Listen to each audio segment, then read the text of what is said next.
हम सभी भारतवासियों के लिए गौरव का दिन है।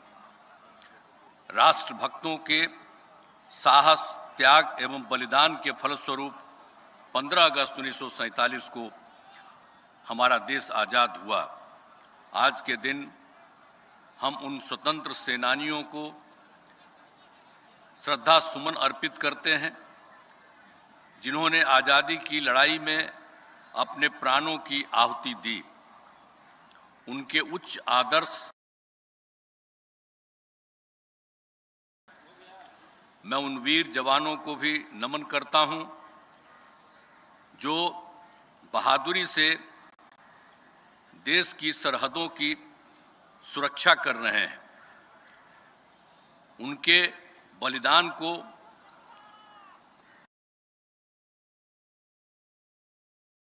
देश की रक्षा करने वाले भारतीय सेना का हम अभिनंदन करते हैं। इतिहास इस बात का गवाह है कि बिहार ने स्वतंत्रता आंदोलन में अग्रणी भूमिका निभाई। बिहार के लोगों ने हमेशा राष्ट्र निर्माण में बढ़-चढ़कर हिस्सा लिया और देश के लोकतंत्र को मजबूती प्रदान की है। वर्ष 2005 में जब से हम लोगों को काम करने का मौका मिला है, तब से राज्य में कानून का राज है। राज्य में कानून का राज बनाए रखना सरकार की सर्वोच्च प्राथमिकता है। सरकार द्वारा अपराध नियंत्रण एवं विधि व्यवस्था संधारण के लिए सभी आयामों पर योजनाबद्ध तरीके से काम किया जा रहा है। तो पता चला कि बिहार में पुलिस बल की संख्या मात्र 42,481 है, जो जरूरत के हिसाब से बहुत कम थी।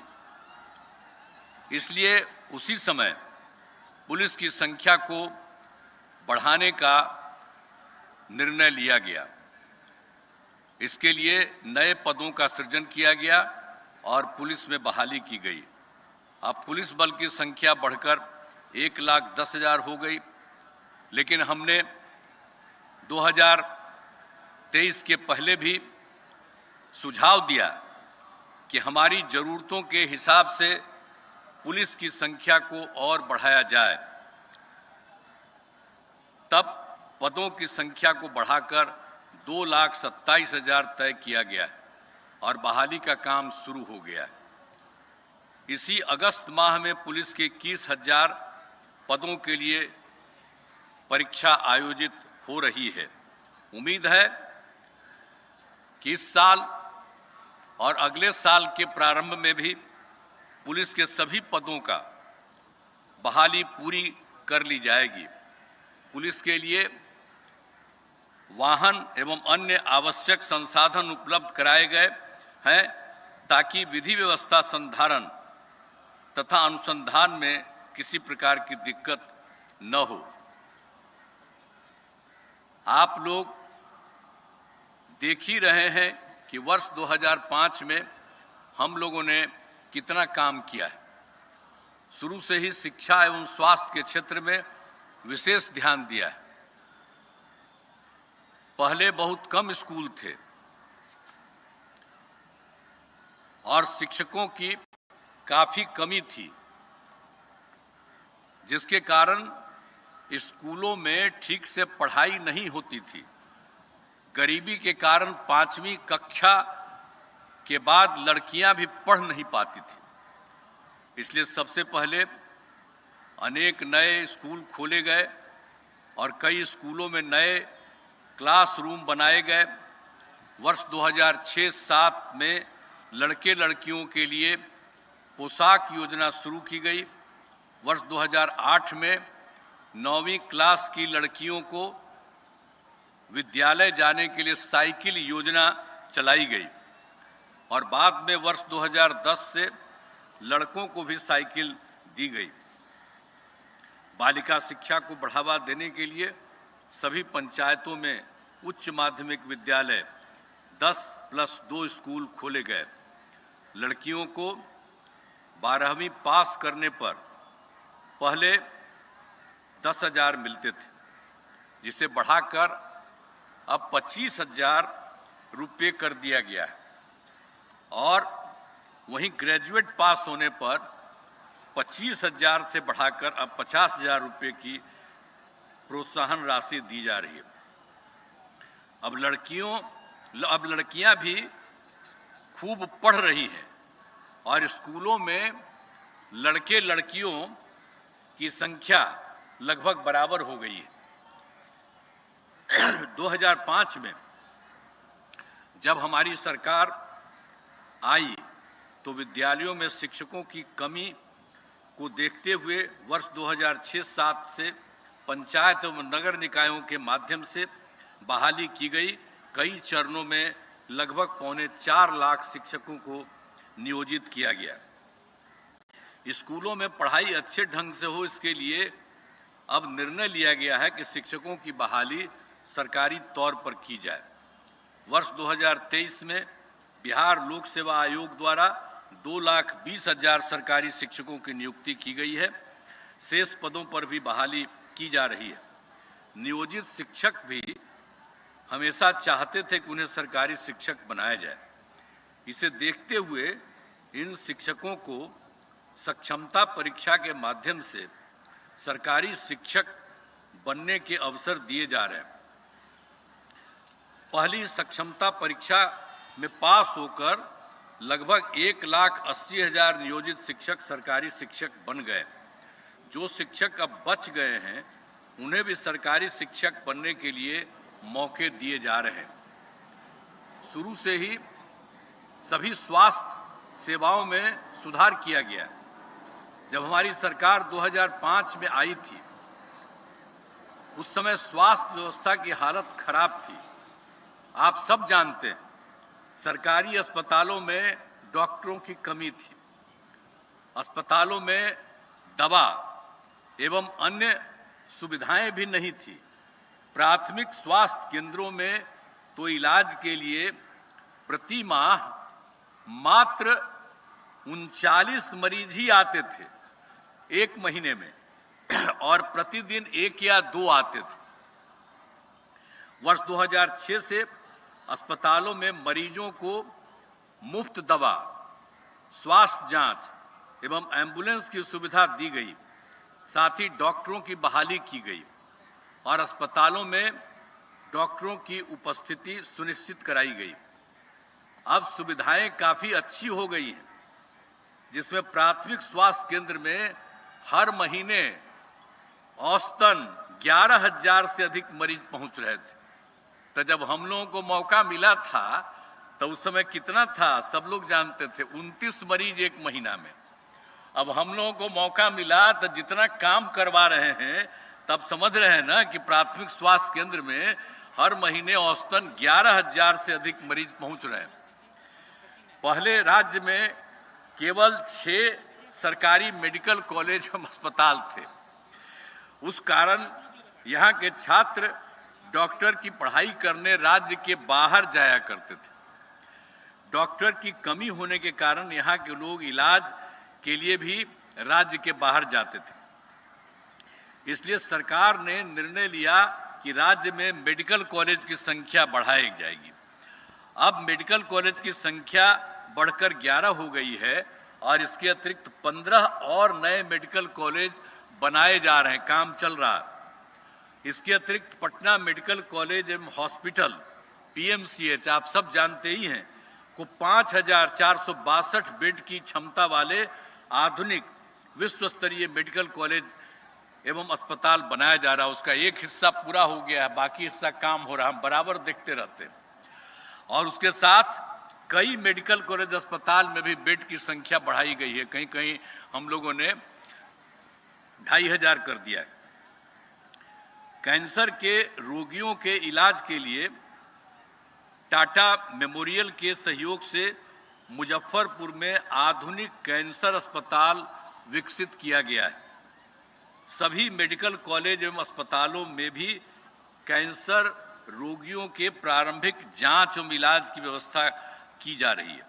राज्य में सभी अस्पतालों में मरीजों एवं उनके परिजनों के खाने के लिए दीदी की रसोई शुरू की गई है। अब जिला अस्पतालों में साफ सफाई का कार्य भी जीविका दीदी के द्वारा कराने का निर्णय लिया गया है। मुझे याद है कि वर्ष 2003 में तत्कालीन प्रधानमंत्री श्रद्धेय अटल बिहारी वाजपेयी जी के कार्यकाल में एम्स पटना बनाने की स्वीकृति दी गई। तो आप सब जानते ही हैं कि अब पूरी तरह संचालित है, जिसका लाभ बिहार के लोगों को मिल रहा है।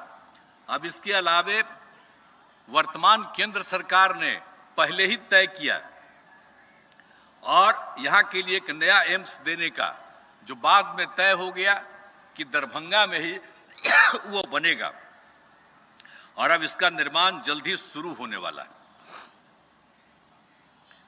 राज्य में सड़कों पुल पुलियों का निर्माण कराया गया है।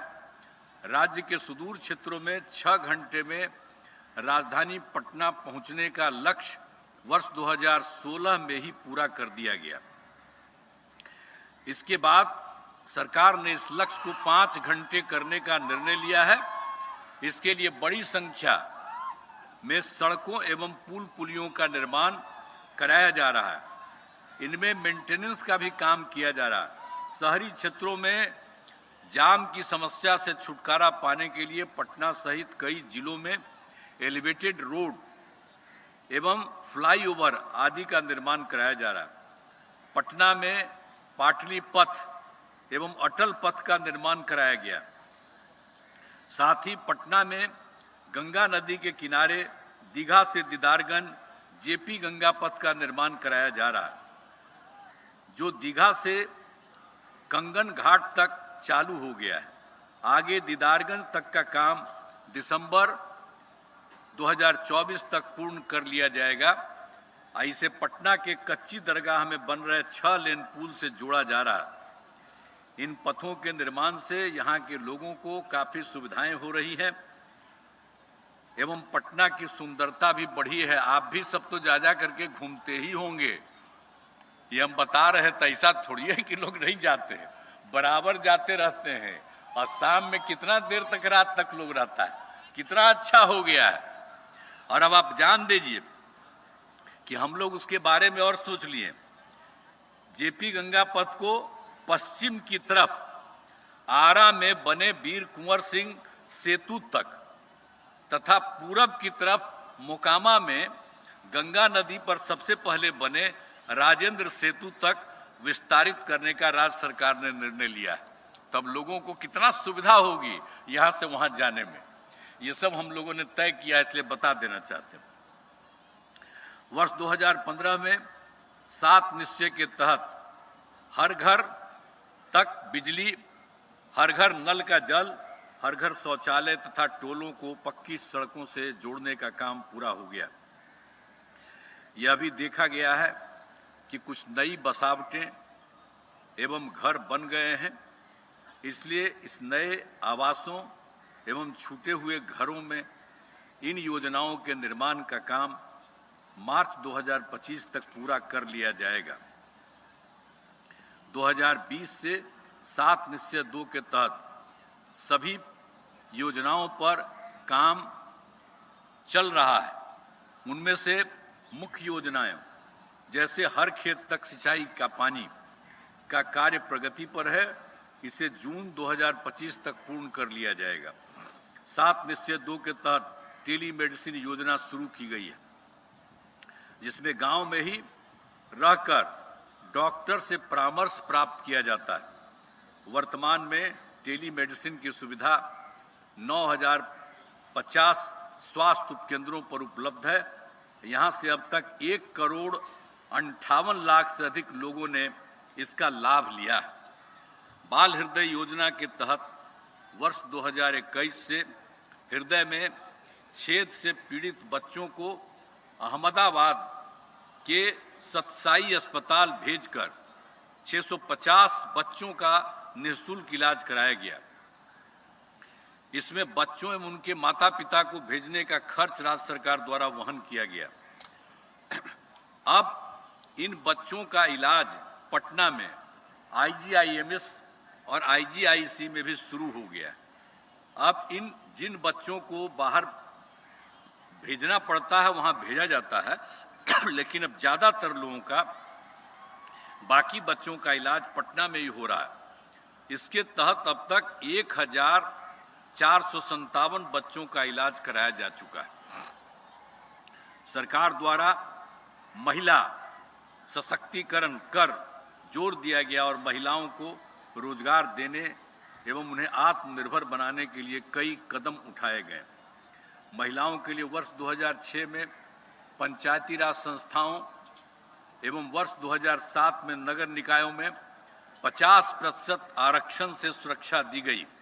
अब तक पंचायतों और नगर निकायों में 4 चुनाव हो चुके हैं जिनमें महिलाओं की भागीदारी 50% से कुछ और अधिक भी हो गई है। वर्ष 2013 में पुलिस में महिलाओं के लिए 35% आरक्षण का प्रावधान किया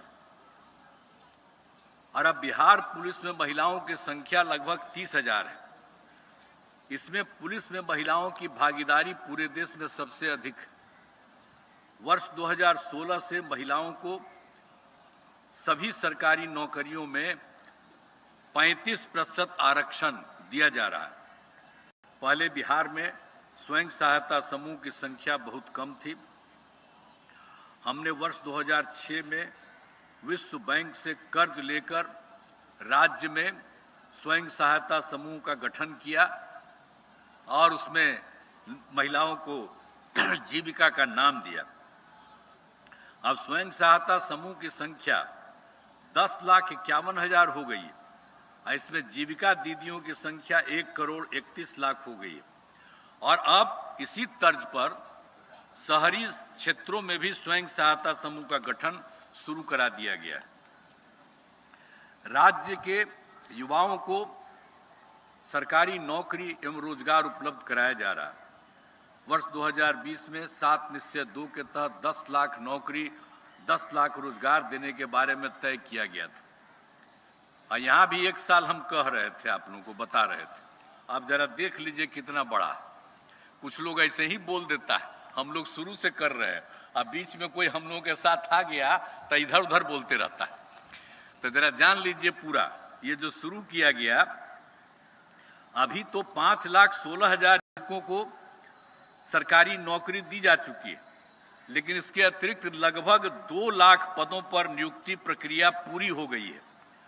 और अब हम लोगों ने तय कर दिया है इस साल और अगले महीने के चुनाव वगैरह के पहले युवाओं को 10 लाख की जगह 12 लाख सरकारी नौकरी दी जाएगी।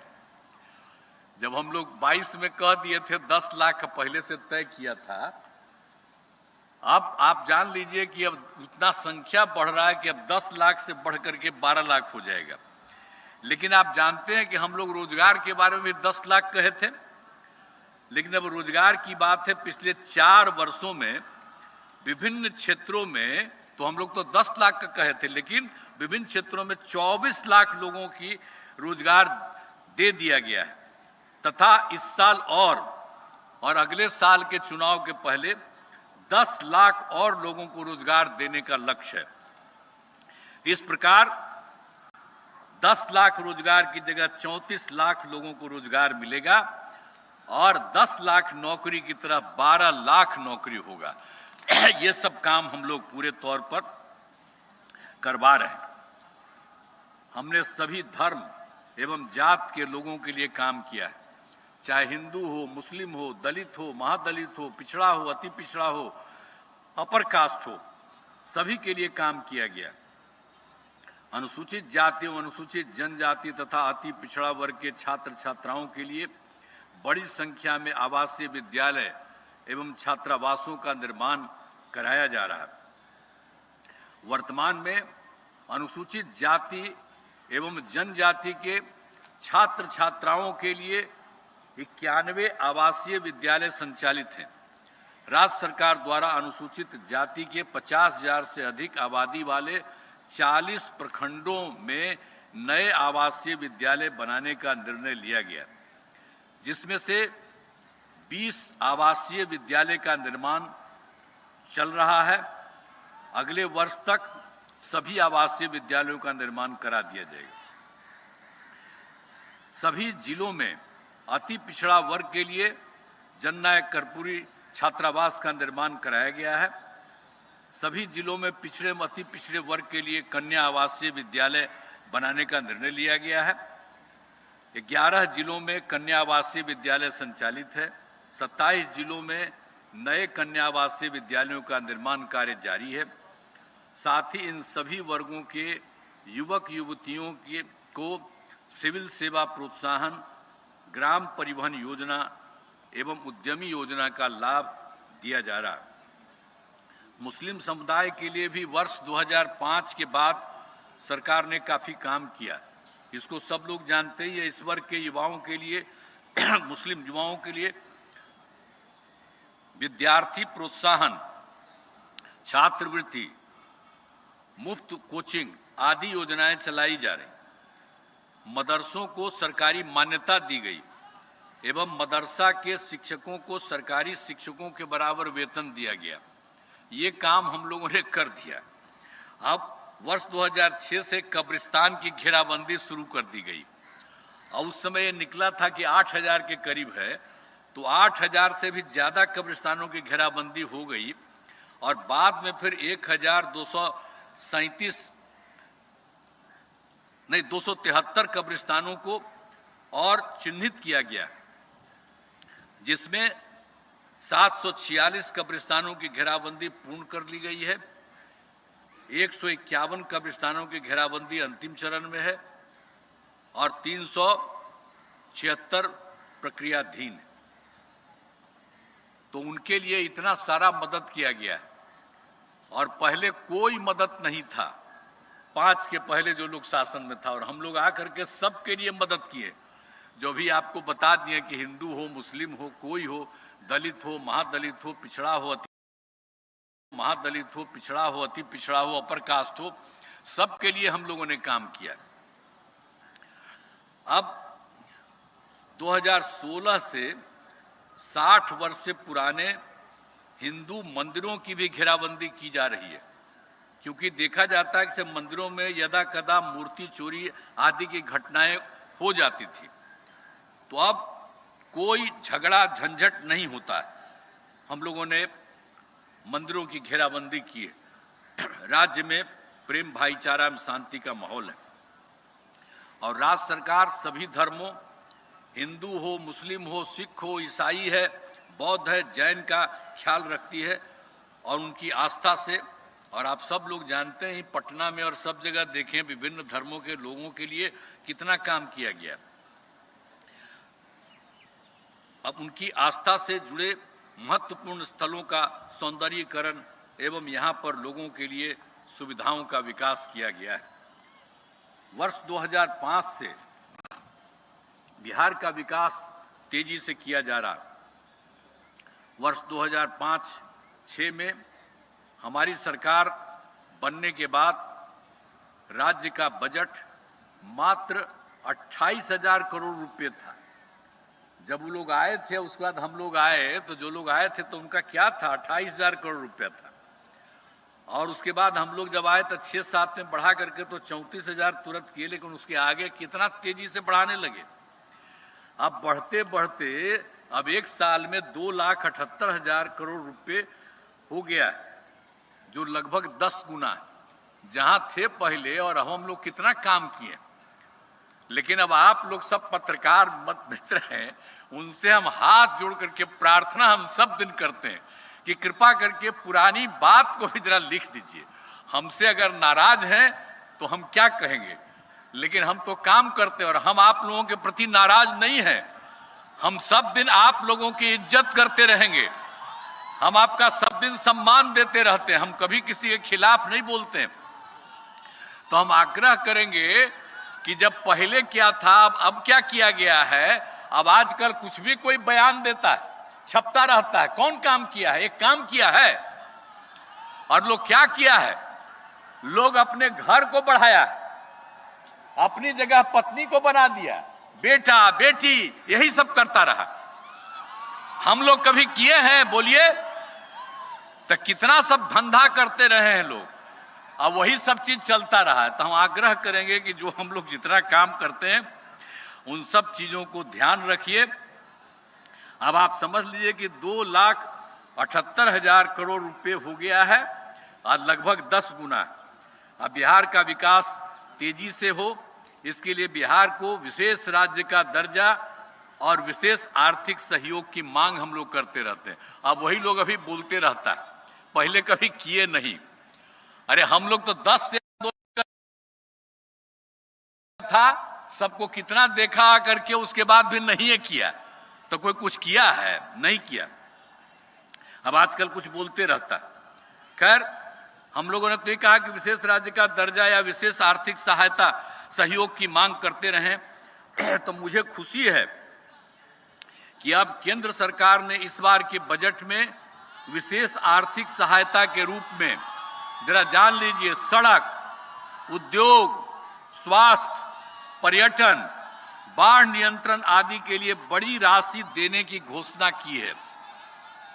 इसके लिए मैं आदरणीय प्रधानमंत्री श्री नरेंद्र मोदी जी के प्रति आभार व्यक्त करता हूं और आशा है कि भविष्य में भी बिहार को इसी तरह आवश्यकता अनुसार सहयोग मिलता रहेगा।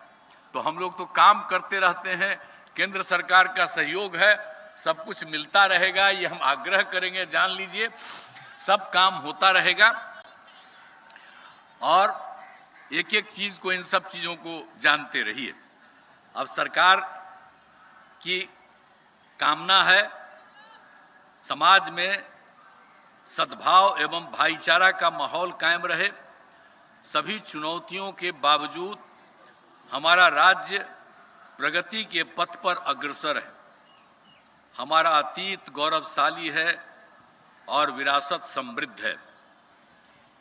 हम उसी ऊंचाई को फिर से प्राप्त करना चाहते हैं। आइए, स्वतंत्रता दिवस के शुभ अवसर पर हम सब यह संकल्प लें कि बिहार को एक खुशहाल राज्य के रूप में विकसित करने के लिए अपना सहयोग प्रदान करेंगे। इस अवसर पर एक बार पुनः सभी बिहार वासियों को मैं अपनी शुभकामनाएं देता हूं। जय हिंद, जय हिंद, जय हिंद। बहुत बहुत प्रणाम। आज के समारोह के मुख्य अतिथि माननीय मुख्यमंत्री बिहार का जनता को संबोधन समाप्त हुआ।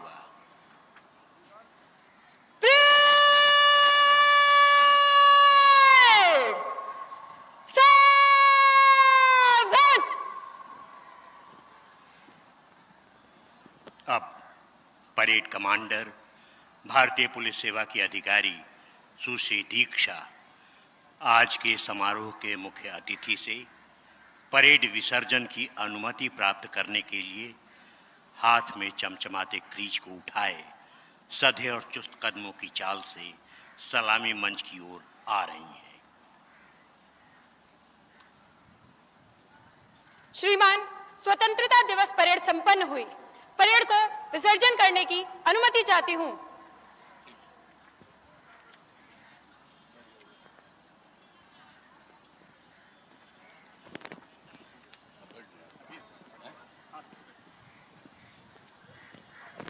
Parade to IC, take charge.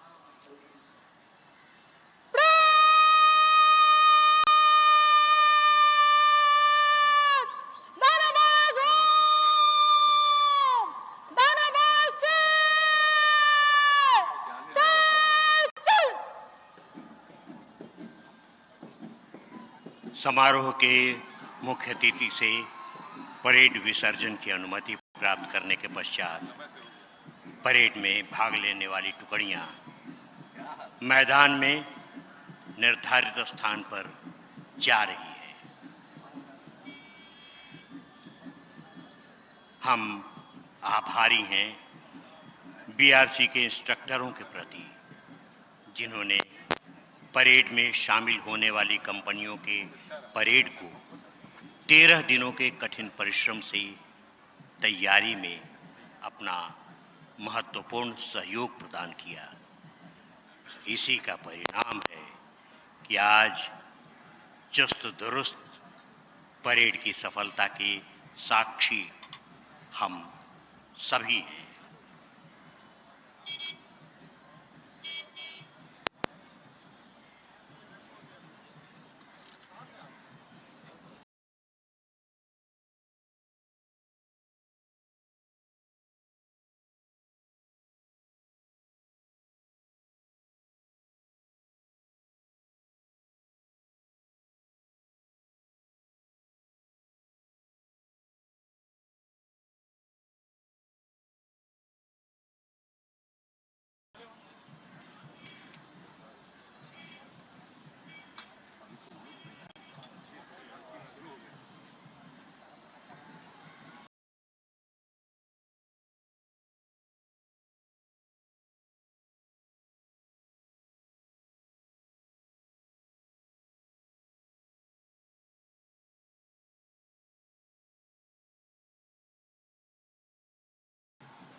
देखेंगे वीरों, जब आंखें खुली तो धरती हिंदुस्तान की हो। जब आंखें खुली तो धरती हिंदुस्तान की हो। जब आंखें बंद हो तो यादें हिंदुस्तान की हो।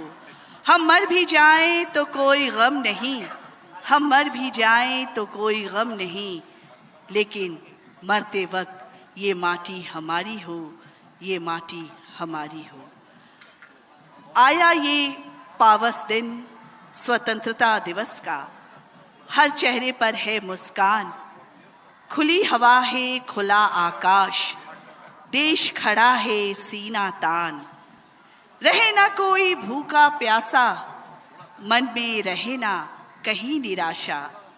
खून पसीने से सींचेंगे, नया जोश है, नई है आशा। स्वतंत्रता हमें है प्यारा, आजादी का ये पर्व है न्यारा।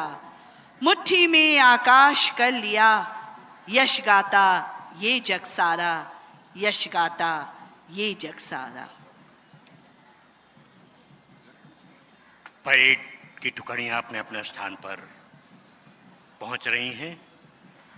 अब राज्य सरकार के विकासात्मक कार्यों पर आधारित रंग बिरंगी 13 झांकियां मैदान के पश्चिमी द्वार से प्रवेश कर रही है।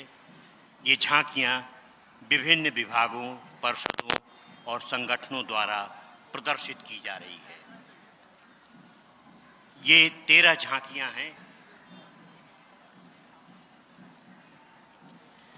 सबसे पहली झांकी आएगी मद्य निषेध उत्पाद एवं निबंधन विभाग की, महिला एवं बाल विकास निगम की, उद्योग विभाग बिहार सरकार की, बिहार शिक्षा परियोजना परिषद शिक्षा विभाग की, कला संस्कृति एवं युवा विभाग की, जीविका बिहार के कृषि विभाग बिहार सरकार की, विधि विभाग बिहार सरकार, पशु एवं मत्स्य संसाधन विभाग, पर्यटन विभाग, पंचायती राज विभाग, नगर विकास एवं आवास विभाग, बिहार अग्निशमन सेवा की।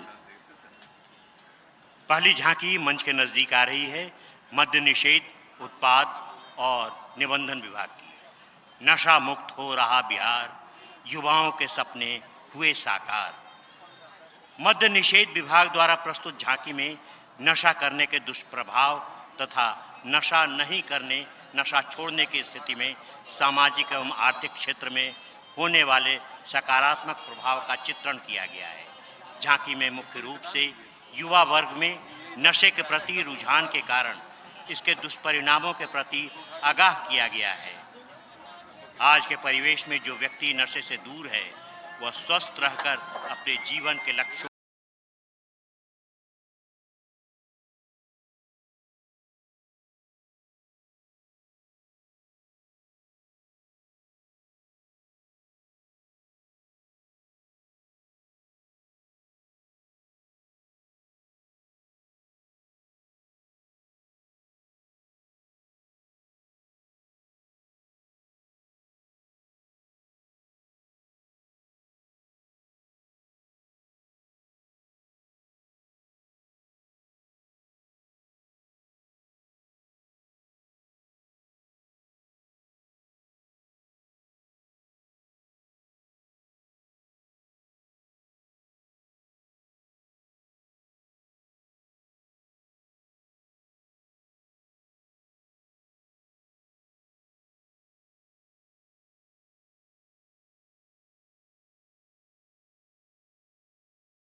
को प्राप्त करते हुए दर्शाया गया है। इस प्रकार झांकी के माध्यम से प्रशिक्षण से रोजगार तक के सफलता चक्र को विस्तार से बढ़ता रोजगार, बढ़ता उद्योग, बढ़ता कारोबार। उपेंद्र महारथी शिल्प अनुसंधान संस्थान पटना की ये झांकी बिहार वस्त्र एवं चमड़ा नीति 2022 के माध्यम से हम देश के मिशन में भी भागीदारी करेंगे और बिहार को वस्त्र एवं चमड़ा उत्पादन का हब बनाकर राज्य के औद्योगिकीकरण को संकल्प को पूरा बड़े पैमाने पर। और अगली झांकी है शिक्षा विभाग बिहार शिक्षा परियोजना परिषद की। गुणवत्ता शिक्षा का बढ़ता आकार, सर्वांगीण विकास का सपना साकार। आधुनिक तकनीकी शिक्षा को ध्यान में रखते हुए शिक्षा विभाग बिहार सरकार ने डिजिटल शिक्षा के क्षेत्र में कई प्रयास किए हैं और इसके तहत बच्चों एवं शिक्षकों के लिए में बच्चों की शान, गुणवत्ता शिक्षा हमारी पहचान। कला संस्कृति एवं युवा विभाग बिहार फिल्म प्रोत्साहन नीति 2024। इसका मुख्य उद्देश्य फिल्म की संपूर्ण शूटिंग दिवसों के न्यूनतम 75% शूटिंग राज्य में होने वाले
कृषि विभाग बिहार द्वारा जलवायु परिवर्तन को देखते हुए राज्य के कम वर्षापात वाले जिले में खरीफ मौसम में क्लस्टर में मक्का की खेती को प्रोत्साहित किया जा रहा है। और अब विधि विभाग की झांकी चलंत लोक अदालत एवं मध्यस्थता ट्रक पर स्थित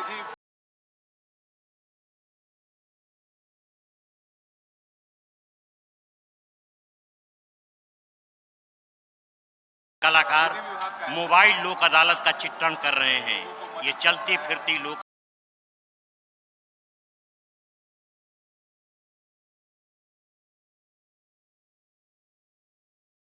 अदालतें दूर दराज के क्षेत्रों में जाकर लोगों के विवादों का शीघ्र और बुनियाद पशुपालन से समृद्ध बिहार झांकी के माध्यम से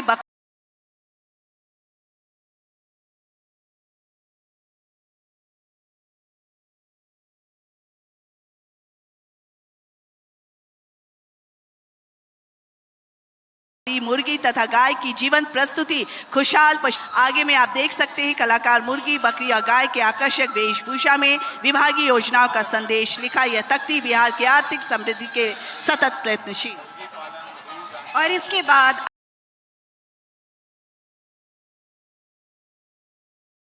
अगली झांकी पर्यटन विभाग पर्यटन निदेशालय की। बिहार पर्यटन उद्देश्य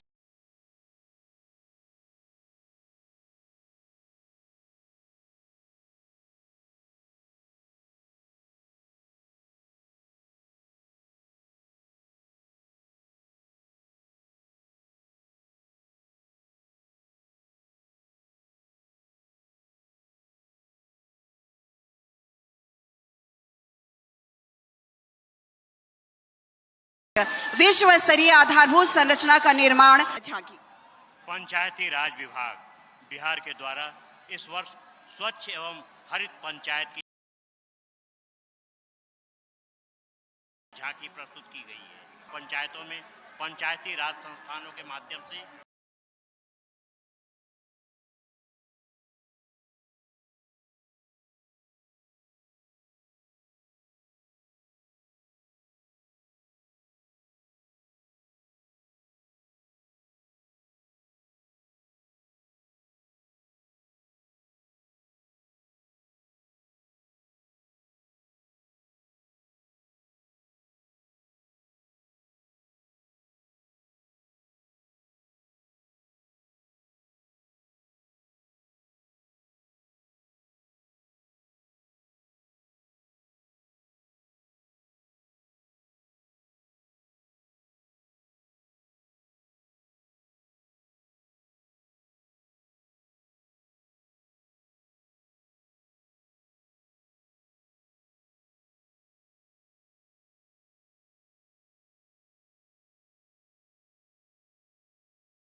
पर्यावरण सुरक्षा को लेकर लगातार विकास आवास विभाग की झांकी ब्रेथिंग एपरेट्स और साथ ही साथ फायरमैन एक्सेस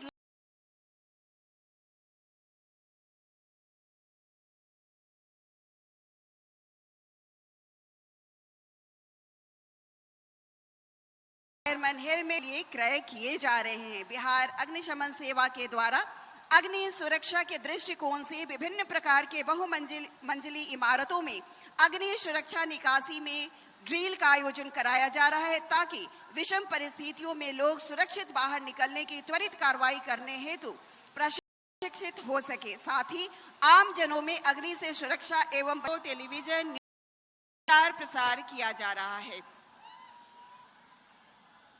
इस तरह 78वें स्वतंत्रता दिवस के अवसर पर विभिन्न विभागों से संगठनों से कुल 13 झांकियां प्रदर्शित की गईं।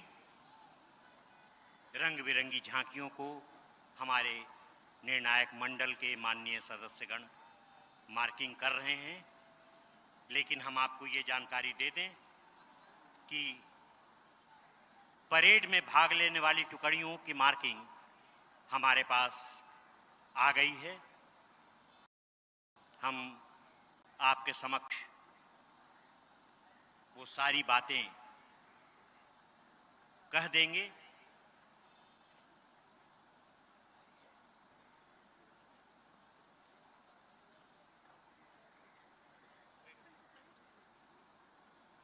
परेड की टुकड़ियों के लिए हमारे पास जो निर्णायक मंडल ने रिजल्ट दिया है,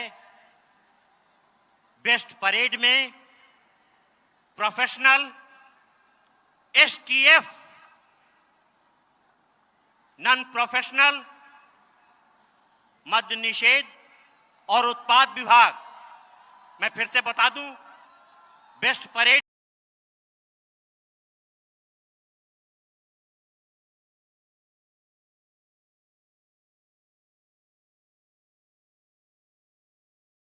में प्रोफेशनल है।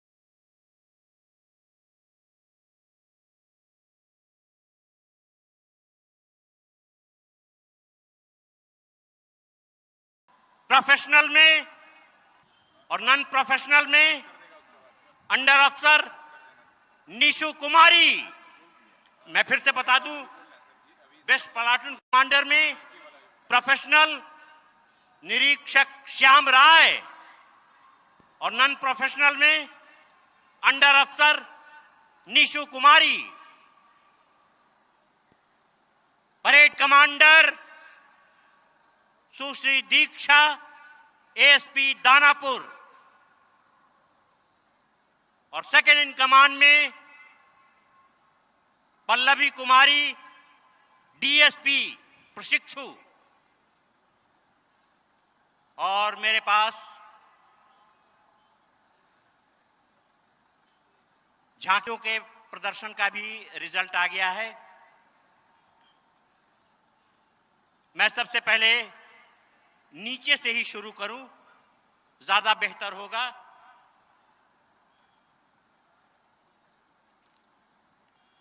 तीन पुरस्कारों में तृतीय पुरस्कार में 2 विभाग को चयनित किया गया है। सबसे पहले उद्योग विभाग उपेंद्र महारथी शिल्प अनुसंधान संस्थान, और दूसरे जो तृतीय स्थान पर रखे गए हैं बिहार अग्निशमन सेवा। अब दूसरे की बारी आती है। सेकंड में निर्णायक मंडल ने जिनका नाम चयनित किया है वो है जीविका। और अब पहला नंबर है, मैं बता दूं, बिहार। तृतीय स्थान पर 2 लोगों का चयन किया गया है, उद्योग विभाग और बिहार अग्निशमन सेवा। दूसरे नंबर पर जीविका का चयन किया गया है और पहले नंबर पर बिहार शिक्षा परियोजना परिषद को चयनित किया गया है। जैसा कि हमने पहले भी आपको कहा था कि